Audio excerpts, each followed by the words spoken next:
Vamos lá, virando a página aqui no Morning Show, agora é hora da gente falar de economia e aproveitar bastante a presença de Samidana aqui no estúdio do Morning Show nessa manhã de terça-feira. Sami, por que nenhuma tempestade doméstica ou fora do país conseguiu impedir a Bolsa de Valores brasileira de bater mais uma vez um recorde ontem, hein? Conta pra gente, o Ibovespa fechou acima dos 106 mil pontos. Isso é coisa bem razoável para a situação geral, não é não? Vamos lá, Edgar. Ontem o Ibovespa bateu um recorde, foram 106.022 pontos pela primeira vez na história, uma alta de 1,23%. E 1,23%. As pessoas não entendem porque o PSL, de certa forma, em crise, protestos no Chile, como é que pode a Bolsa subir tanto? Então, eu vou explicar. Primeiro ponto são os índices positivos. Nos Estados Unidos, as empresas americanas publicaram os balanços referentes ao terceiro trimestre. E eles foram ótimos, isso deu um ânimo do mercado. Segundo ponto, a saída do Reino Unido tem sinalizado, acenado um acordo com a União Europeia. Então isso também é uma medida a ser comemorada. Aqui no Brasil, a gente tem uma vitória importante para a economia, que é a reforma da Previdência. Deve ser aprovada essa semana.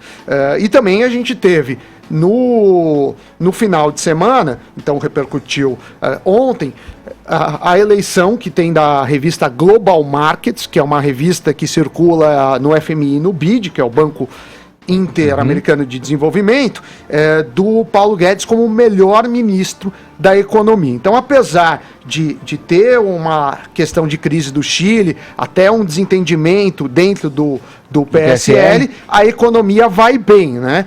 Quando a gente fala vai bem, não quer dizer que os problemas serão resolvidos logo, mas começa a sinalizar melhora, desemprego tá melhorando, a inflação está sob controle, taxa de juros está mais baixa e reformas. Então é por isso, Bolsa de Valores trabalha com expectativa. Então melhorou a expectativa sobre a economia do mundo, sobre a economia brasileira, e por isso a Bolsa de Valores de São Paulo, né, a B3 e seu índice Ibovespa bateu um novo recorde. Ô, Sami, rapidinho pra gente já ir fechando esse bloco aqui, depois de um fim de semana de protestos violentos, né, com mais de 11, tem 11 mortos até o momento, o Chile tenta voltar à normalidade. Do ponto de vista econômico, quais são os motivos dessa crise no Chile? Porque é um levante, estava acompanhando o Jornal da Manhã, comentários do Augusto Nunes, é um levante que acontece no governo do Pinheira, mas o Pinheira também, ele chegou agora, né, é uma economia que já vem sendo formada e cristalizada da maneira como está, já há mais tempo, né? Quando a gente olha os índices econômicos, o Chile é o melhor país da América do Sul. Mas isso não quer dizer que não tenha problemas, e o que incomoda muito, pelo menos essa parte, né, é uma espécie de black blocs, a atuação que está tendo do Chile, é a desigualdade. Então, todo mundo ficou mais rico perto dos outros países, porém, existe uma desigualdade grande, isso tem incomodado. Outra questão foi a que foi o estopim dessas manifestações, e isso se parece um pouco com a que tivemos no Brasil em 2013, a questão do metrô. Então, a gente sabe, quando o governo fica segurando o preço e não reajusta preço, uma hora você tem que reajustar muito.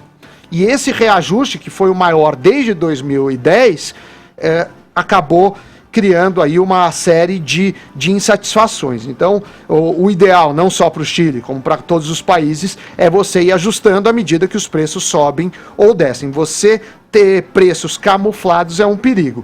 Mas existe um temor de economistas, de comentaristas políticos, que tem uma espécie de primavera árabe na América do Sul, né? Porque também temos problemas na Bolívia, no Equador, e o Chile com esses 11 mortos e uma sociedade que está bastante assustada. Ô Sami, deixa eu tentar entender aqui, imagino que o ouvinte também que acompanha aqui os comentários na Jovem Pan acerca dessa crise no Chile, se você diz que melhorou para todo mundo, né? Todo mundo teve os índices os índices são positivos desde a classe mais pobre aos mais ricos.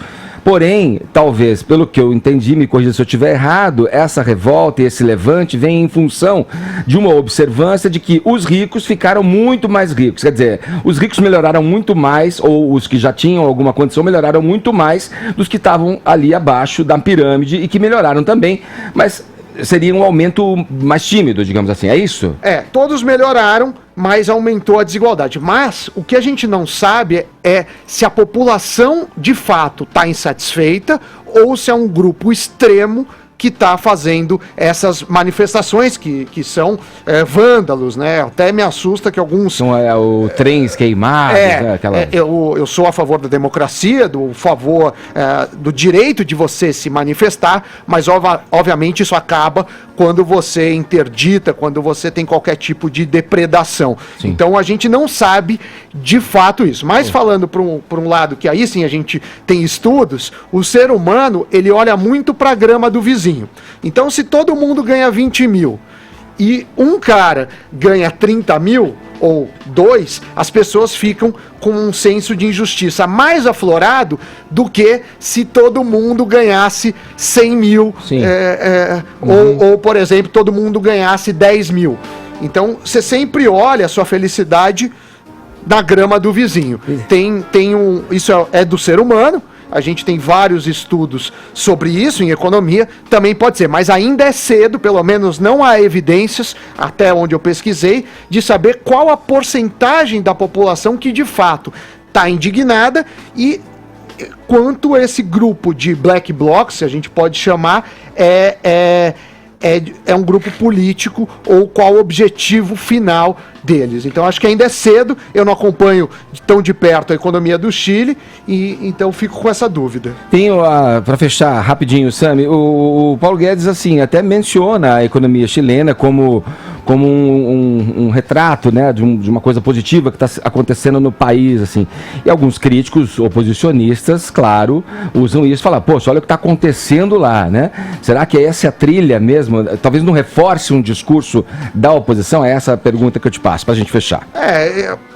De novo, não tem evidências, me parece que, claro, deve ter algum percentual da população, mas é um grupo político que está fazendo destruição de patrimônio, está depredando a cidade e, obviamente, o país, e, obviamente, eles precisam ser responsabilizados. Mas eu acredito que o Chile, se você olhar do ponto de vista econômico, é uma economia que vai bem, tem uma educação melhor que a nossa, tem uma facilidade para se fazer negócios, recebe muitos investimentos, conseguiu resolver vários problemas de déficit público. Então, como economia, eles vão bem. Bom.